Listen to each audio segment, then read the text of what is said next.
Okay, so I want to continue with Euler tours, and last time we ended by stating Fleury's algorithm and then stating the theorem that it works. I'm not going to prove it today. I'm going to move it till later. Otherwise, we'll get through that and then through the next proof. So I want to tell one proof, and we'll do Fleury's algorithm later when we do a couple applications because those are short. Okay, so I want to give this other characterization. Okay, so first let's remember an Euler tour is a closed walk that uses every edge of the graph exactly once. And we know of two if and only ifs when when a graph has an Euler tour or not. So first of all, G, the graph better be connected, right? There's no hope otherwise. And then the typical characterization is that as long as every degree is even, then you have an Euler tour, if and only if every degree is even. Okay, and both directions are quite easy to see. The next one we saw was you have an Euler tour if and only if you have a cycle decomposition, where you can break all of the edges of the graph into edge disjoint cycles. So you can split it up into these different cycles and eat up every single edge. And actually what we proved there was more that was equivalent to having all degrees being even. That was actually rather what we proved, which gave you having an Euler tour. So in the theorem we're going to do now, this is a not very commonly taught theorem. It's a totally different characterization. It's a little bit hard to see the use of it, right? Checking even degrees, that's easy, like to see if you have an Euler tour, computationally easy. Checking whether you have a cycle decomposition is not easy, but it does give you the existence of one of those if you have an Euler tour. This one, it's not easy to see how you can use it either way, but it is a cool theorem. It has a nice proof, which is the point in this case. And we'll definitely use the cycle decomposition theorem, and even degrees will also come up in this too. So the two characterizations we already have are part of this theorem. Okay, so the theorem says, this is awkward, but okay, so connected graph G has an Euler tour if and only if this simple condition that every edge is in exactly an odd number of cycles.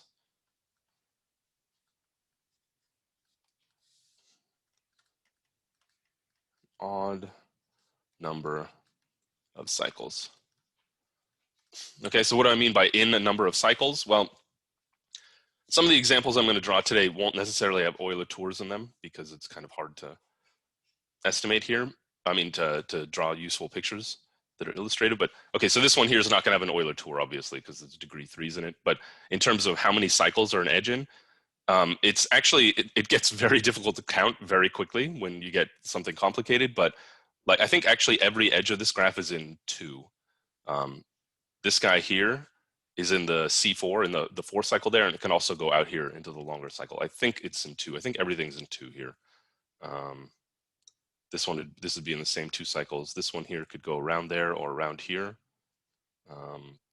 Yeah, this one could take the triangle. Yeah, so I think everything has 2 here. All right, maybe I'll try. Okay, what if just to have an example that's not like 2 everywhere. So I can append on this triangle here. I'm talking about cycles, not closed walks. So obviously the edges in this triangle are in one cycle in the triangle, and they can't get out and come back in because this cut vertex here. So those are all in 1. Just to have an example where they're not all the same. Okay. The existence of a cut vertex, by the way, does not prevent us from having a closed Euler walk from an Euler tour, right? Cut vertices are okay. Bridges are problematic, but cut vertices are not, because I can go in and out multiple times. Okay. Anyway, so this counts the number of cycles that contain each edge, and our theorem here says that we have an Euler tour if and only if that number is odd for every single edge. Okay, which is kind of a weird property. Yeah.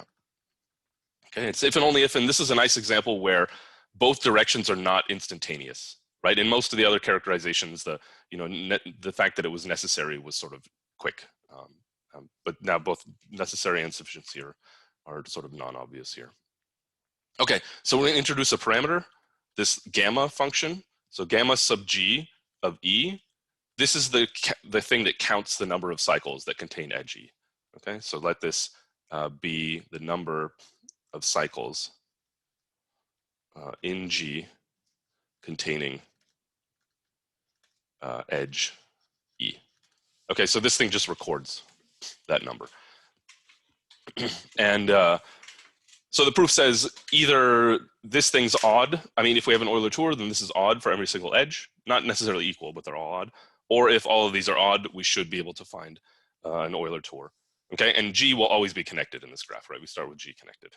Okay, so let's actually do this direction first. This is probably the easier of the two. So we'll assume that every one of these values is odd, and we'd like to find an Euler tour. Okay, so suppose gamma sub G of E is odd for all edges in the edge set of G, and then we want to find an Euler tour. That's the goal there, given this property here. Okay, so what we're going to do here is we're going to take this graph and construct a multigraph out of it, and then in that multigraph, show that there's an Euler tour, and somehow use the Euler tour in that multigraph to find an Euler tour in the original graph. Okay, actually, it'll be clear, but I'll do a little computation that'll make it clearer. Okay, so construct a multigraph, G star, we'll call it. What we're going to do here is we're going to take the original graph G and copy its edges. So for each edge, you're going to make multiple copies of that edge between the same two vertices. How many copies? You're going to do it so that there's, for each edge, it has as many copies of itself as the number of edges, a number of cycles that contained it. So like in this picture here, this edge would not be copied because you already have one copy and it's in one cycle. But this edge here, you duplicate it so that I have two edges, one for each of the two things there. Okay, it's a pretty simple procedure. Like you just increase everything. Okay, so by copying, you know what? Instead of saying copying, because that's a little misleading, I'll say by replacing each edge E with gamma GE copies of E. Okay, so I'm left with exactly this many copies of the edge, not that plus one or something like that. Just to be clear there. Okay, so okay, I was trying to think of good examples to do this one on here, but like if I do something like, let's take this example, which is the one above here. This obviously doesn't have an Euler tour, so it doesn't actually apply here, but the procedure of creating G from G star here does still work here just fine, okay? And so we saw everything here has edge, is contained in two cycles, so everything would be duplicated. But I want to emphasize something here that makes it maybe a little bit easier to understand what's going on. Let's just draw the following here. So let's say that in red, that cycle's the red cycle. Like we give it a name, right? Each cycle we assign a unique color to that cycle. I'm not going to color the edges that way, but I'm just going to give it a name, right? And then the other cycle that's in the graph is blue. And then there's, oh, my pen's going out. And there's a third cycle in this graph as well, right? There's the green one that goes all the way around here. So I've got like 3 cycles in this graph. Whoops, sorry. So this is actually a list of all the cycles, and I color code them. I each give them a name. All right. Now, of course, there's, in a graph is like a better example than this is gonna have tons and tons and tons of cycles. So I don't want to write them all down, but here I just have 3. And when I duplicate the edges, so let's actually say, I don't know how this thing got moved to the right-hand side, but so sorry, this is G, and let's create G G star out of it. So G star is going to look like this. And I think the best way, because this actually illustrates the proof better as well, is, so we're going to have the same base structure, right? So we're going to have these same 5 vertices, but each edge is going to be duplicated, is going to have 2 copies of itself. And what I'm going to do is, since this edge here, like this edge here, it's in the red cycle and it's in the green cycle, one of its edges is going to be red, one of it's going to be green, just to like keep track of where it got those edges from. Like that, we're actually doing something more sophisticated than here. This just says duplicate them, but I'm going to duplicate them and remember where they came from, right? So like I'll give it multi-edges and give them a color according to the cycle they came from. So this copy here doesn't get a blue edge because it's not part of the blue cycle, but it is in the red cycle, it is in the green cycle. So I'd get red, red, red, red. And then I'm also going to get, for these guys, green, green, green, This edge isn't part of the green cycle, but there'll be a green edge here and a green edge here, and then blue will be, oops, this edge, and this edge. Okay, does that make sense? This procedure now, like how I'm actually, like what you can actually do to make this work is literally take G, write down all of its cycles separately. So this is not, by the way, this is not a cycle decomposition, right? This is something different. This is a listing of every single cycle. Many of these are not edge disjoint. So just write down all the cycles and then take them and draw them all down, allowing for repeats in a new graph. That's the multigraph. Okay, so that's the actual procedure we're getting at here. Okay, all right. So you know, this is kind of hard to illustrate like generally, but this is what a specific example looks like. And again, this one doesn't have an Euler tour, but I hope it's clear to everybody in a complicated example where all degrees have this, or sorry, that it doesn't have an Euler tour doesn't matter, but sorry, it doesn't have this property that all these are, where are we? That they're all odd, right? Not at all. Actually, they're all even. It's like the worst possible example, but it's an example, right? Anyway, okay. So we've created that thing, and now I want to go somehow from this example to an Euler tour in G itself. Okay. So it turns out, so I'm going to observe and then maybe hand wave this by proof by example here, the picture. So observe that G star has a cycle decomposition. Okay. So G didn't have a cycle decomposition. I could write down all of G's cycles and draw them here. But remember the procedure that I described here. So G could be written as all of its cycles, and then I take those cycles and just union them all up. Yeah, union's maybe not the best example, because if I get repeated edges, I truly I have multi-edges, right? So I take all of them, put them together to form G star, okay? So G star has multi edges, and actually how many times does an edge appear? Exactly as many times as that edge was contained in a cycle, right? Like literally that's the multiplicity of the edge. I mean, and that's what this procedure says here. But why does G star have now a cycle decomposition? Anybody see what the cycle decomposition is? You want to tell me?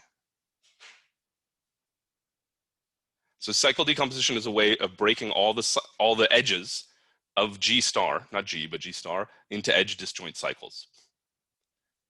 Now, yeah, exactly. Ethan says the cycles, like, let's look at this example. The cycles I used down here, which were not edge disjoint in G, to build up G star, they are edge disjoint in G star because of the fact that I didn't repeat edges, right? Like, I mean, actually it's illustrated in color very nicely here. I can break every edge down here into either red, blue, or green with no repeats, and every edge gets eaten up. Now, there are cycles in G star that are not part of the edge decomposition, right? Like I obviously created way more cycles. In fact, I even have these short cycles of length too, which are relevant later. But for cycle decomposition, that's not a problem, okay? So this construction, like literally is a cycle decomposition in reverse. Like I made some cycles and then wrote them down edge disjointly to create a new graph, a multi-graph, but nonetheless, that thing has a cycle decomposition, okay? So like I'm literally just gonna write observe here because I don't know a nice way of writing out the proof of this. You'll see in the notes, there is a way where I create it and then I remove the cycles one by one, and it's just kind of obnoxious. Having this picture with color, I think it's pretty clear that this thing does have a cycle decomposition, okay? So what does this mean then? If G star has a cycle decomposition, then what does that tell you about it? What was the theorem last time? Graphs connected, oh yeah. Is G star connected? Yeah, like it's evident. Maybe it's worth thinking about for a little bit. If you really completely don't see it instantly, suppose it's not connected, and then conclude that G is not connected, though. That's an easy step there. But, so yeah, if G star has a cycle decomposition, which it does by this procedure, then what can you tell me about it?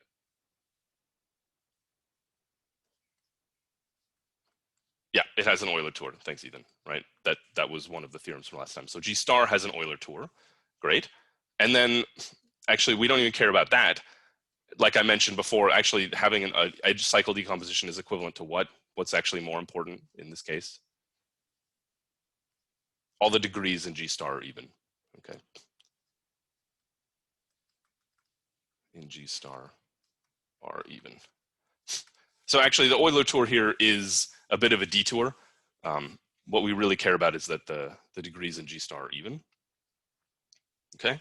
And now I'd like to conclude that the degrees in G are also even, because then I could get an Euler tour in G from that. Okay, so that's what I'd like to conclude, that it's even. But that's not instantaneous. So let's examine degrees in G star. We know they're even, but let's write them out in a formula that maybe we can use to determine the degrees in G. Okay, so let's examine the degrees in G star. So let's take the degree in G star of V. Okay, we rarely use this notation, but D of V is the degree of V. When I put a subscript of a graph here, I'm referring to the vertex in that graph. In a moment, we'll talk about the degree of V in G. Right, G and G star have the same vertex set, right? It was like we had G on the vertex set and then we recreated a new graph on the same vertex set. So it does make sense to write this. Okay, so what is the degree in when we're done with this procedure, right? So let's look at a vertex here and say it's in a graph, right? So say this is G. And then when we convert G to G star, some of these edges are going to get duplicated, right, that are incident to this guy. Some get duplicated. How many times does like an edge E get duplicated? We have a notation for that, right? It's gamma G of E. It's the number of cycles that contain that edge. That's how many times that edge will be duplicated. So I can write the following out this way. I'm going to write this as D sub G of V. There's a different way to write this out too. So the degree of each edge here, the degree of this vertex, this is V. And then this gets copied as many times as there were cycles on this thing. But I already accounted for this edge once here.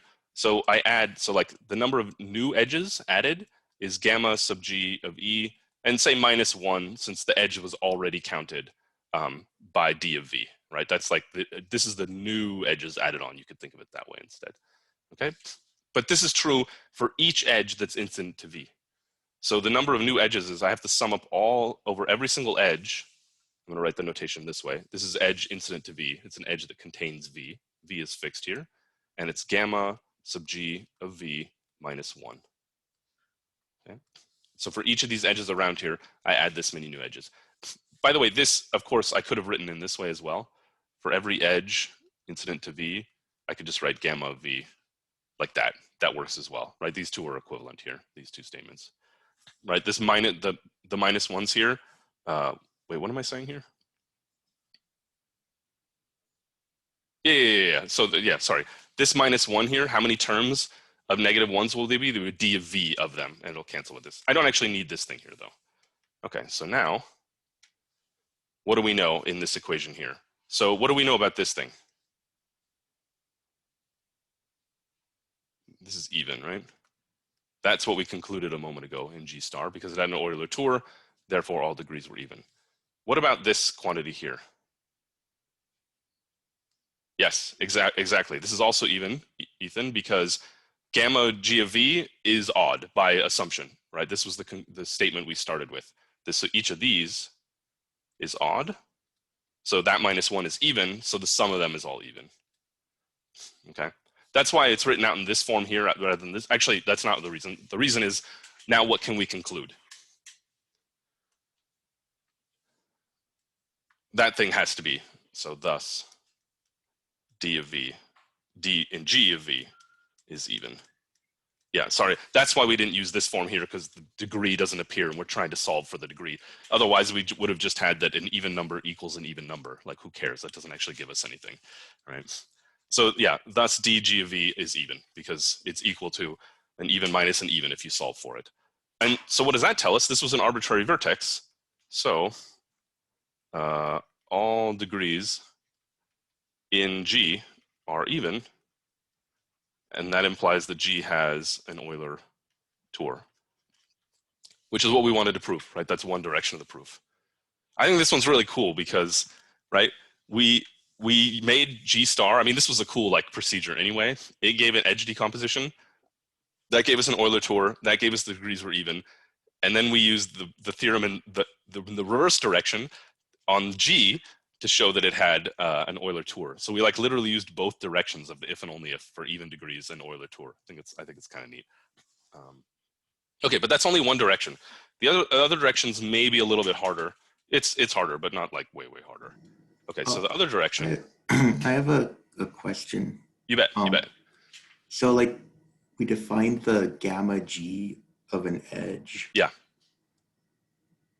but then we use gamma g of a vertex. Oh, yeah, Jose, sorry. It's a typo. That should be, always should be of an edge there. Yeah, you're absolutely right. And that should make the equality more clear here when I write this out. Let me scroll up here as well. Yeah, so like here, right, you have an edge E and then gamma GE edge E minus 1 additional copies of that edge, right? There's no gamma G of V. That's never defined, and that's not a thing. So this should be for every edge, right? This sum is over every edge that is incident to V, that contains the vertex V. Add up. This is the number of duplicates of that edge E that's added on. So yeah, I mean, we have, like, see it this way. This picture is D of V, which is this quantity here. And then this sum here is how many times each of these edges got duplicated, right? E gets added that time many times, E2 gets added that many times, E3 gets added that many times, maybe E4 only gets duplicated once. That's why it's this quantity here. Yeah, thanks, Jose. That's important. Yeah, D of V is nothing. It's just, sorry, gamma of V is nothing, just gamma of E. Good. Okay. Yeah, absolutely. Does that clear it up? Okay, great. Yeah, thanks.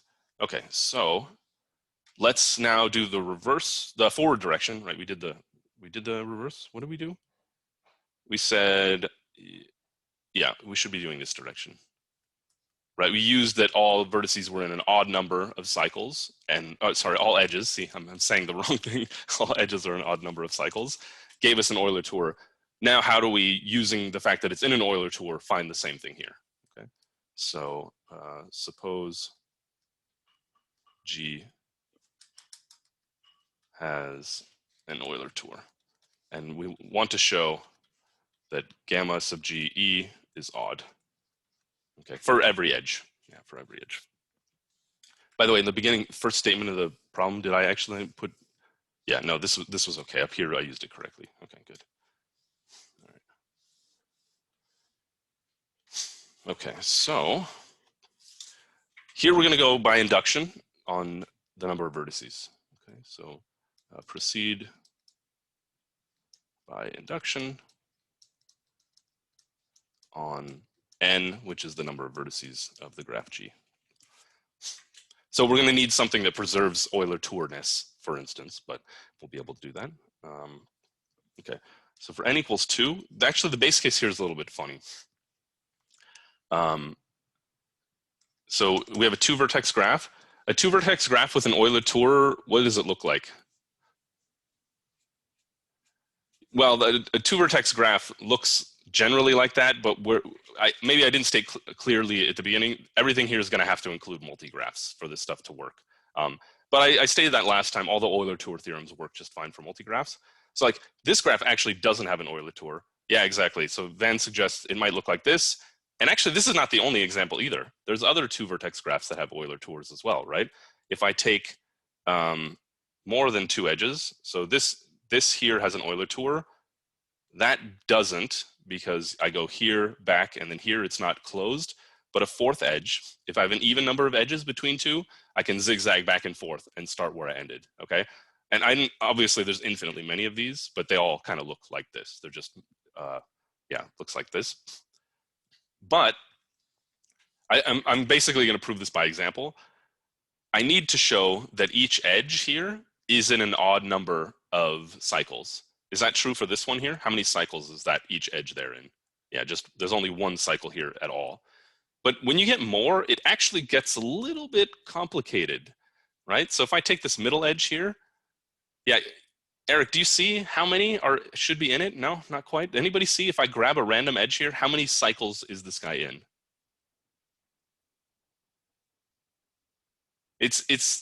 First it looks hard, then it's, yeah, Andy, it's 3, and what's 3?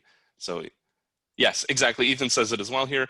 It's in a cycle for each other edge that's in there. So E, say this is E, in a cycle for each other edge, right? Each other edge produces a cycle. Remember, cycles don't repeat vertices. So the only cycles, yeah, the only cycles we're allowed are just using two edges in this example here. Figuring out the number of walks, which probably a couple of you were doing, closed walks, that's tricky. Like that's like weird. Like that's half the edges or 2 to the half the edges or something like that. But yeah, since it's a cycle, it's one for each edge. And this statement here, of course, holds not just for 4 edges, but for 6, for 8, and so on, right? So in all those, yeah. So Van, you're right. I think it's n choose. Well, not n. Well, if n's the number of edges, right? So say something other than n, since that's the number of vertices. But the number of cycles, yeah, would be m choose 2. For any 2 edges in that thing, you do create a cycle.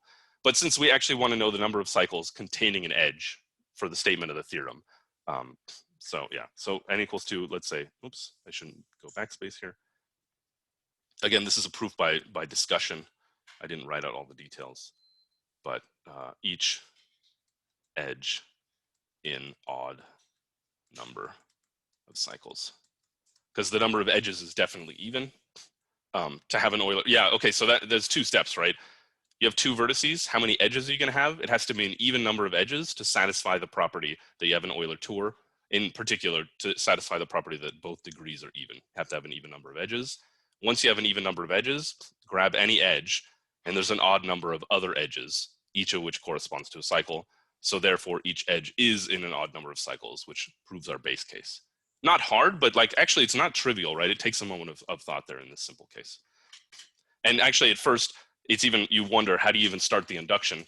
Because when n equals 2, you don't even have an Euler tour. But then you have to remember actually working with a multigraph helps you here. Otherwise, you'd have to start with n equals 3, and then you have a triangle, and actually it works just fine there. But yeah, we're very much going to use the fact that we have a multigraph in the inductive step.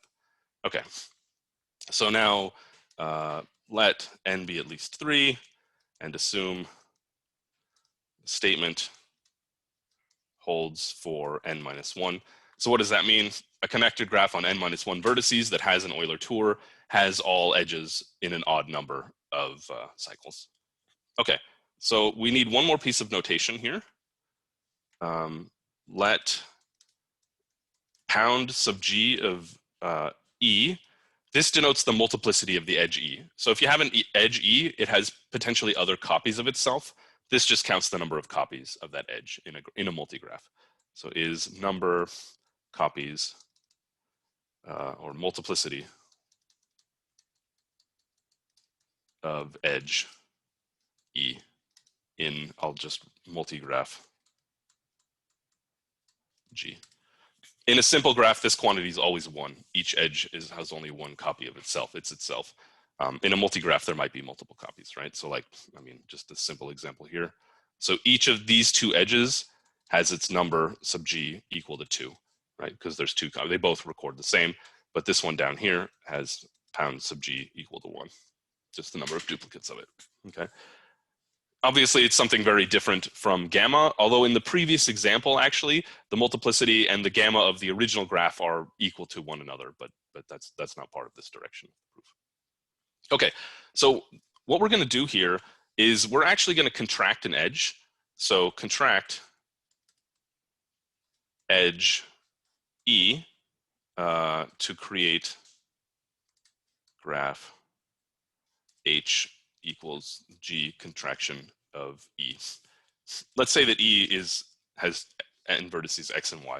I'll draw a picture. This will actually help us remember what a contraction is. But remember, in a contraction, you take the 2 endpoints of a vertex, squeeze them together, and now all the edges that were incident to one or the other is incident to the new vertex. And also, this is one of the cases where we're not going to delete multi-edges created, which can be created, and we're also not going to delete yet loops, right? You can create loops when you contract an edge. In fact, in general, you definitely create one loop. When you pull the 2 vertices together, there was an edge between them. There's now like a loop that's been created. But if those 2 vertices had multiple edges between the 2 of them, then you actually get a bunch of loops for them. Okay, so this is the time when we want to keep that in mind. But let me illustrate here. So the way it looks in G is, let's say we have X and Y, and then there's potentially like many copies of this edge as well. And we're going to end up contracting this. But we want to keep in mind H and G simultaneously. And I will refer to certain edges in both graphs at the same time. Okay, just so it's like, yeah, just so it's easier to understand what's going on. So we're going to pull these together. These are all going to become loops. And then there's definitely some edges out of X. And there's edges out of Y. Right? Now, some of these edges might have a common neighborhood, right? Some of the edges might go to the same vertex. I'm not going to illustrate it that way, but keep in mind that is possible, okay? But all that means is, say you had this thing here. When I contract, I'm going to keep both those edges. So I'll have a multi-edge from X and Y to say, V. There'll be duplicates of those two edges. I don't want to delete them. Oftentimes in contractions, we do delete multi-edges. But in the multigraph setting, I don't want to delete any duplicates. So the fact that I don't do that kind of allows me to just ignore that part of the picture and just like draw it this way. And it's possible some of the vertices here are the same as some of the vertices here. I just want to like illustrate them separately. It's easier to keep track of what's going on. Okay. So I want to refer to these edges as E of X. Those are the edges that are incident to X, but not Y. Okay. And then E of Y, I'll even say this. So E of X are edges on X, but not Y, right? Even if these edges share an endpoint with these, that's an E of Y, right? Those are the edges that are incident to X, and these are the EY are edges on Y, not X. And then there are, of course, edges that are between both, but that's these guys up here, right? These edges here are the EXY edges. Those are edges that share both X and Y. Okay, so I just want to give those sets of edges names. And after doing this contraction, all those edges still remain. But what can you tell me about these edges? You can tell me something a little bit here. So when I contract, what becomes of the edges EXY? They become loops, right? They just turn into loops when I contract. So like maybe it's worth drawing the contraction picture as well. So when I go over here and contract and get H, I'm going to get a new vertex. Let's call it Z. So Z is the contraction of XY, and it's going to have a bunch of loops here. But these loops are what's left over of EXY. It's actually EXY. I don't know if how are we going to do this here? Are we going to lose the edge E or not? Maybe minus the edge E. Remember the edge E is the one we contracted on? Usually that edge vanishes when we do the contraction. So this would be all the EXY edges minus that one special edge E that we did contract along. And then also the EX edges and the EY edges, they're still there. They're all touching the same vertex V, but like all these edges remain. They're just closer to, they should just share an endpoint now, but the same edges are there. Okay, so there's still EX is still here and EY is still here.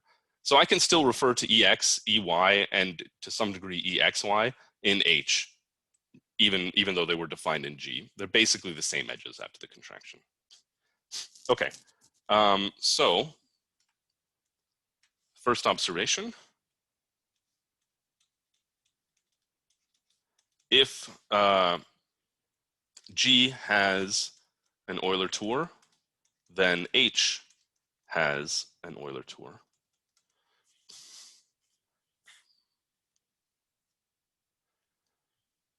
There's a few ways to prove this. One is actually instantaneous, that any Euler tour that was in here, when it uses an edge here, what should it do in H? Just follow the loop instead, right? Even though I potentially lost one edge here, it won't cause me any problems, because when I cross this edge here that no longer exists, what's an alternative to crossing one of these edges that I can do when trying to walk? Like the vertex is identical now, so just don't do anything instead of walking along the one edge that's missing. So the Euler tour here can be translated to here. The other possibility is to check if the degrees here are even. They were all even here, and under this contraction, most of the degrees stayed the same, except for this guy here, who got a bunch of things squeezed together, and you can check that that remains even as well. Basically, it was even here, and you duplicated, possibly lost one edge, but that edge contributed 1 to both sides, so you drop by 2, so you're still even, right? So H still has an Euler tour in those two ways. Proving that it still has an Euler tour by edge decomposition, by cycle decomposition, is probably also possible, but probably not worth doing, right? Maybe it's not that hard, right? The loops count as cycles. Yeah, okay, it's not that trivial, but it could be done. It could be done. Okay, so now, since we've got that, that means, so thus, actually, we're going to use the fact that it has an Euler tour to say that the degrees in the contraction are even.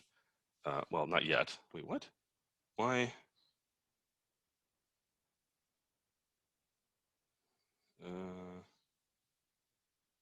Okay, that's not what I'm expecting. So this does not follow, but let's just write down the following clearly true statement anyway. The degree of each vertex in oh, I see what's okay. The degree of x, so x is a specific vertex, but every vertex has even degree. The degree of x is even. This will be modulo 2 at the end here, right? So this is even. This just means even. But the degree of x can also be written out in the following way. The degree of x is the size of e of x, the number of edges going out of e of x, plus the number of edges exy, right? All edges incident to x are either exclusively incident to x or incident to x and y. Okay, so this can be written as the size of e of x plus the size of exy, but this equals the size of e of x plus, this is just equivalent to the multiplicity of the edge e, right? That's like, remember multiplicity of the edge, it's just the number of copies exy.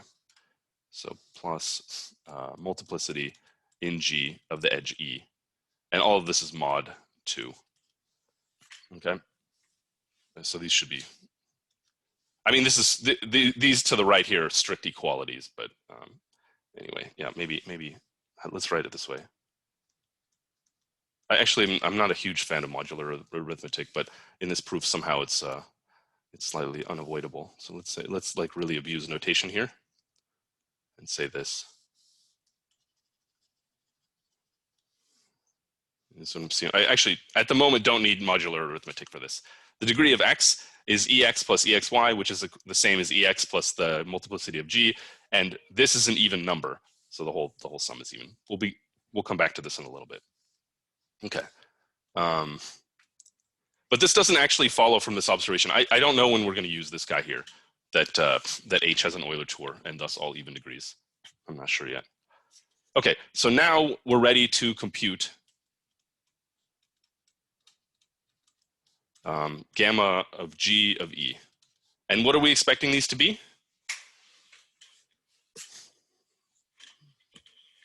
They should be odd, right?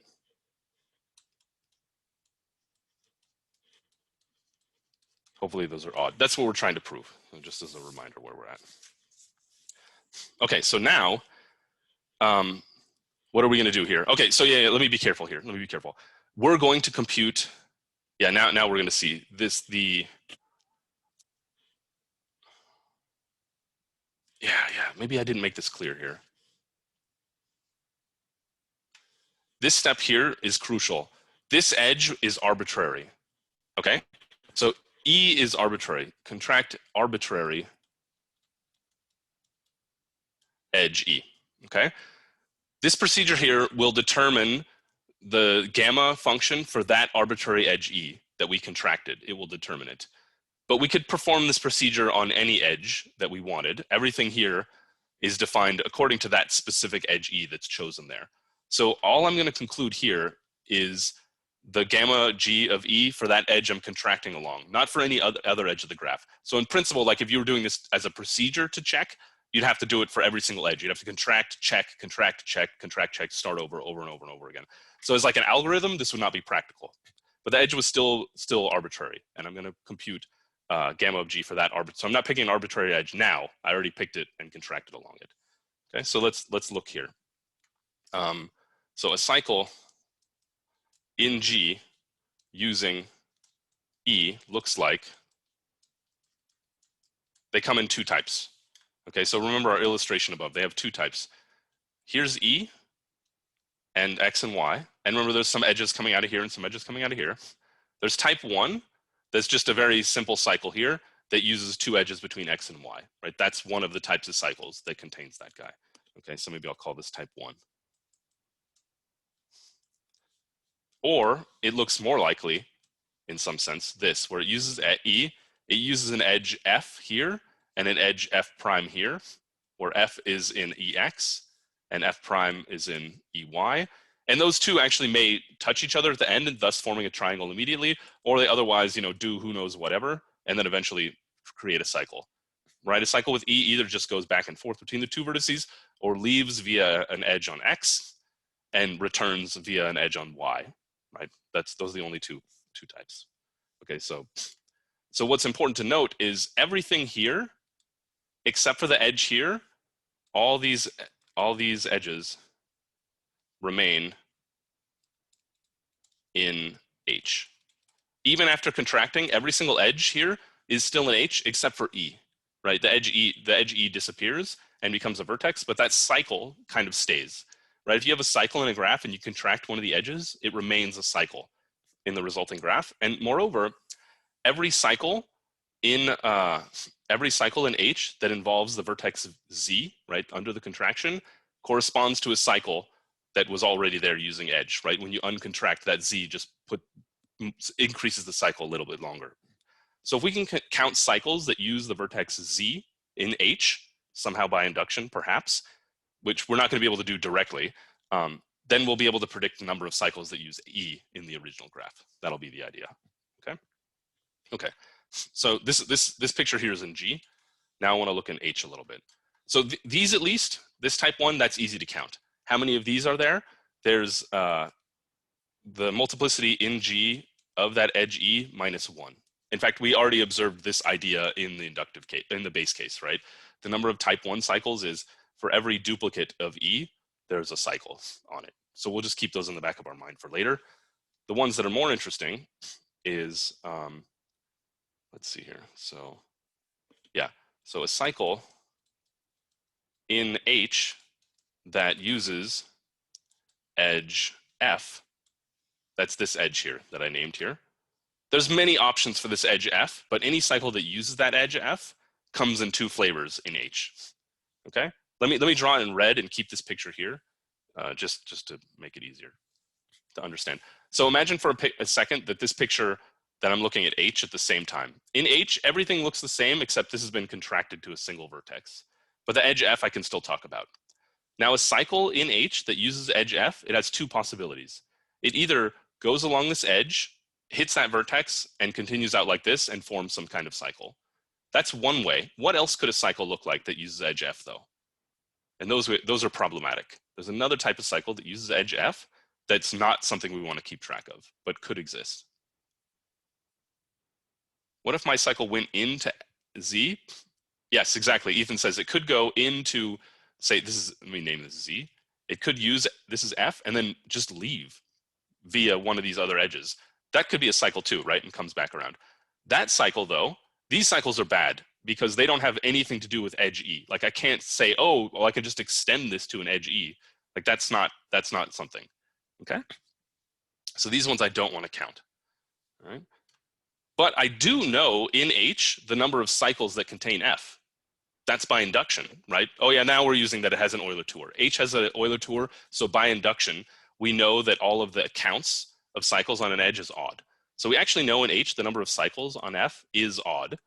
The problem is some of them go around like this and some of them stay there. And I don't want to count these ones, these small ones, right? Those are bad. Okay. So let me add one more piece of notation and then we'll be able to compute here. So thus, with notation, we'll do the following notation here. Gamma sub H, F prime. Maybe F prime is not the best because I put it on the right side there. This is the number, this counts the number of cycles using edge F and edge F prime at the same time, right? It's a natural way to extend the notation we already have. Counts number of cycles with edges F and F prime. That's this just new notation. If you do gamma of an edge, it's the number of cycles containing the edge. If you do gamma of two edges, it's the number of cycles containing both of those edges. Of course, this may often be 0, right? If those two edges are not in a cycle together. We have, let me write out the equation and then justify it here. We have that the number of cycles on edge E in G is equal to the type 1 cycles first, right?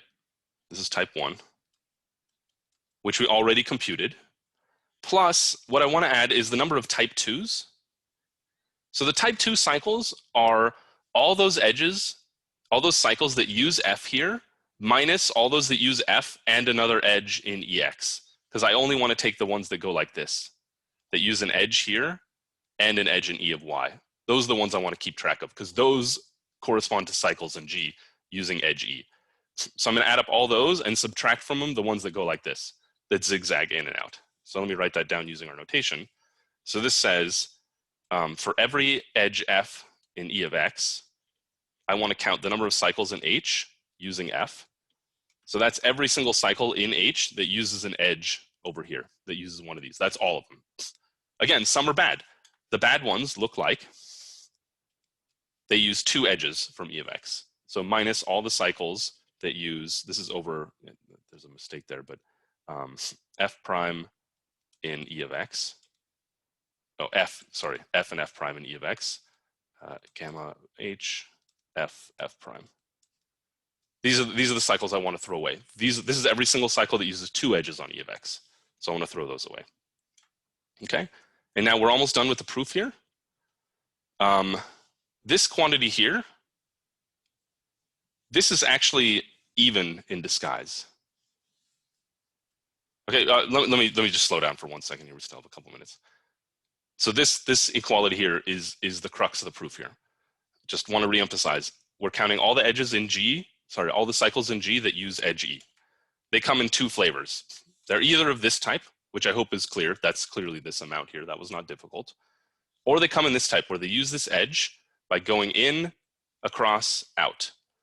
All of those are counted by the cycles in H. So after contracting that edge that go, let me change colors one more time, that go into Z and then out of Z, meaning one edge is in E of X and one edge is in E of Y.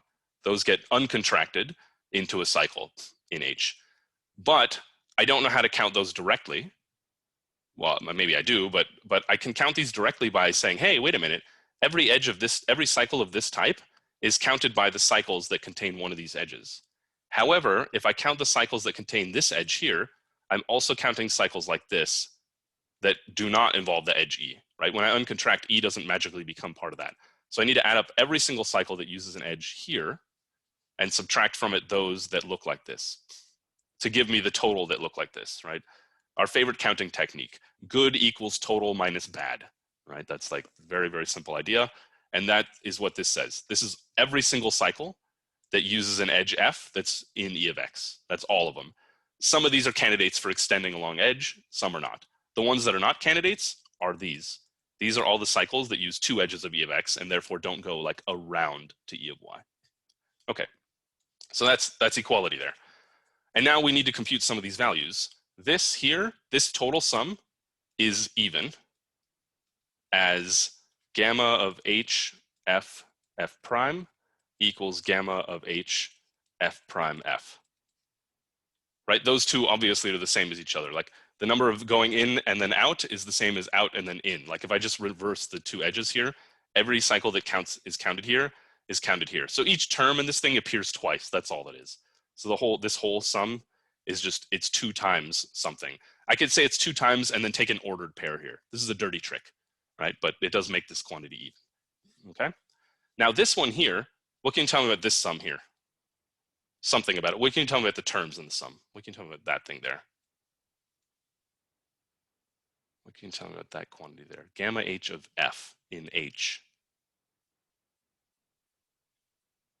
This is odd. Each of the terms in that sum is odd. Why? Induction. As H has an Euler tour, right? H has an Euler tour. That was an observation we made a little while ago. The inductive hypothesis is that an n-1 vertex graph with an Euler tour has all gamma HFs being odd. So each of those is odd by induction. Okay, and so now that means that, and then what else? Yeah, okay, so that means, okay, this is a little unconventional, but what if I go mod 2 both sides of above equation, then what do I get? Well, I'm going to gamma of G of E is congruent to pound G of E minus 1, right? I don't know if either of these things is odd or even, so I just continue to write them as such. What happens to this blue circled term? Yeah, it becomes 0, right? It's even, so it vanishes. And then this one's a little tricky, but it's actually kind of nice. Each of the terms in the sum is odd. So each of the terms, when I mod to each of the terms, what becomes of the terms? Each of them is 1. And so this entire sum here just reduces to how many terms are in the sum, right? Each like the residue is just 1 each time, right? That's all that's left over. So I'm just left with plus the size of E of X. That's the number of terms in the sum here, right? That's all that's left over. And this is mod 2. And now we're really close. I know we're over a little bit here. Wait. Oh, we're done. We're done.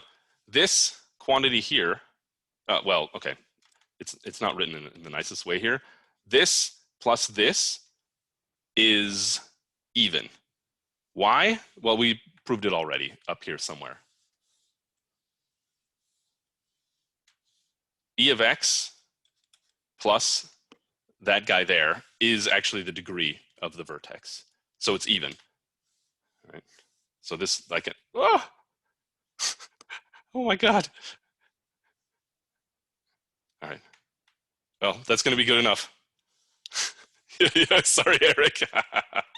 Those two together are dg of x, which is even. So they vanish as well. And now I have gamma GE is equal to -1 mod 2, which says it's odd.